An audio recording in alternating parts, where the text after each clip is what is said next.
David Aaron here on Democracy Now!, democracynow.org, The War and Peace Report. I'm Amy Goodman. Federal officials revealed a Georgia peanut plant knowingly shipped products contaminated with salmonella on a dozen occasions over the past 2 years. On Wednesday, the FDA expanded its recall of peanut butter products in what's become one of the largest food recalls in U.S. history. The FDA is now asking retailers, manufacturers, consumers to throw out every item containing peanut products manufactured at the Peanut Corporation of America plant in Blakely, Georgia.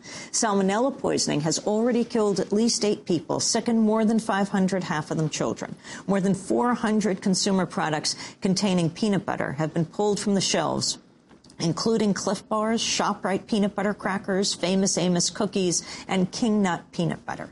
Peanut Corporation of America sells peanut products to institutions like schools, nursing homes, and to other companies, including Kellogg's, which turns the butter or paste into other products. The peanut scare raises new questions about the FDA's regulatory practices. The Washington Post reports prior to the salmonella outbreak, the FDA hadn't inspected the Georgia plant since 2001.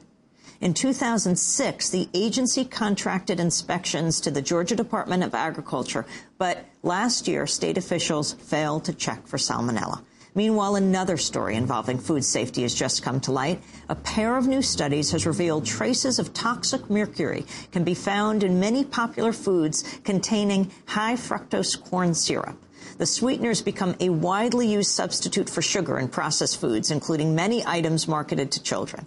Items found to contain mercury include Hershey's chocolate syrup, Smucker's strawberry jelly, Hunt's tomato ketchup, Coca-Cola Classic, Quaker oatmeal, To-Go, Nutri-Grain strawberry cereal bars. Mercury is considered toxic in all forms, particularly dangerous for children. We're joined now by 2 guests. Patty Lavera joins us from Washington, Assistant Director of Food and Water Watch. She's been closely monitoring the peanut butter recall.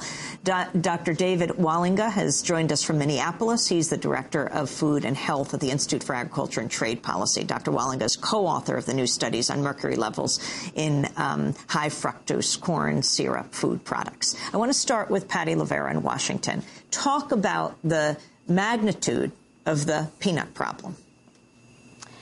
Well, we've been struggling to get information from FDA and from this company about the magnitude, but what it shows is that there was really no presence of regulators in this plant for a very long time, and they're clearly a massive supplier to food service, to the processed food industry, and it's a really ubiquitous ingredient, so it's going to keep getting bigger for a while as they really kind of grapple with what was going on in this plant and the reach of this company. It seems like an enormous amount of product was coming out of this plant every day, and it really, they weren't doing what they were supposed to do in terms of safety. So is it whole peanuts, Patty, or is it does the salmonella contaminate when it's crushed, when it becomes paste or peanut butter?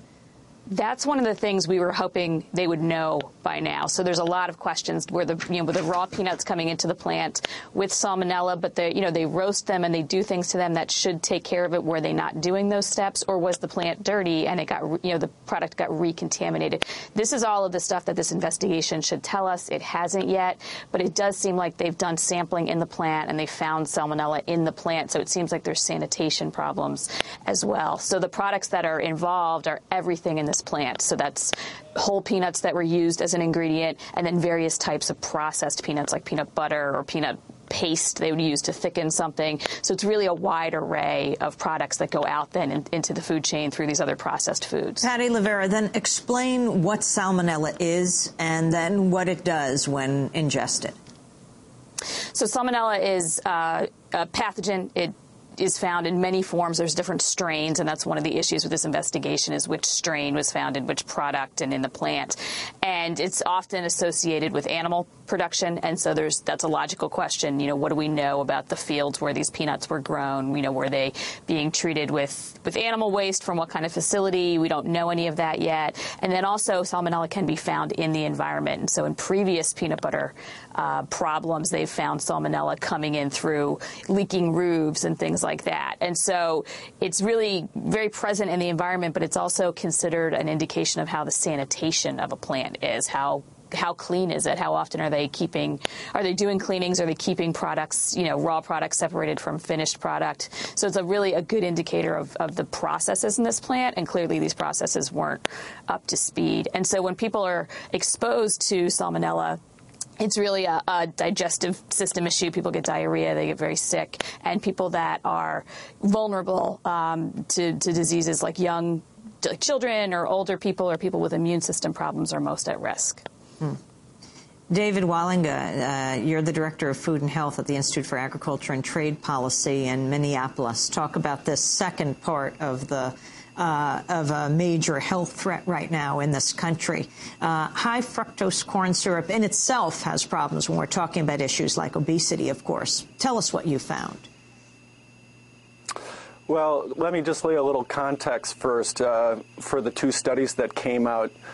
Really at the core of it is that there are large chemical plants, chlorine alkali plants worldwide that make a variety of chemicals, and many of them are used commonly in food production, including in the production of high fructose corn syrup and some other things. And the first study, which came out Monday, was a scientific study. It was in a peer-reviewed journal, and it talked about high fructose corn syrup samples that were collected when the lead author was at the FDA as a public servant, and then tested for total mercury. And lo and behold, what they found was about half of the 20 samples that were collected of the high fructose corn syrup had detectable mercury at varying levels.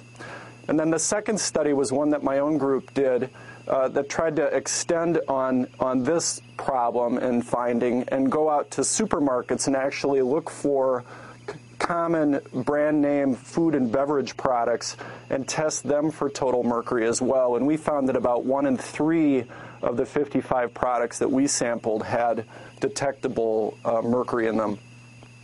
How does it happen? How does the mercury contaminate the corn syrup? Well, how it happens is like this. These huge chlorine plants, many of them continue to use a really outdated technology that's based on mercury cells. It's not the only technology they could use. It's only one of 3, but many still use it, despite the fact that we've known for a long time that they are big polluters of mercury into the environment.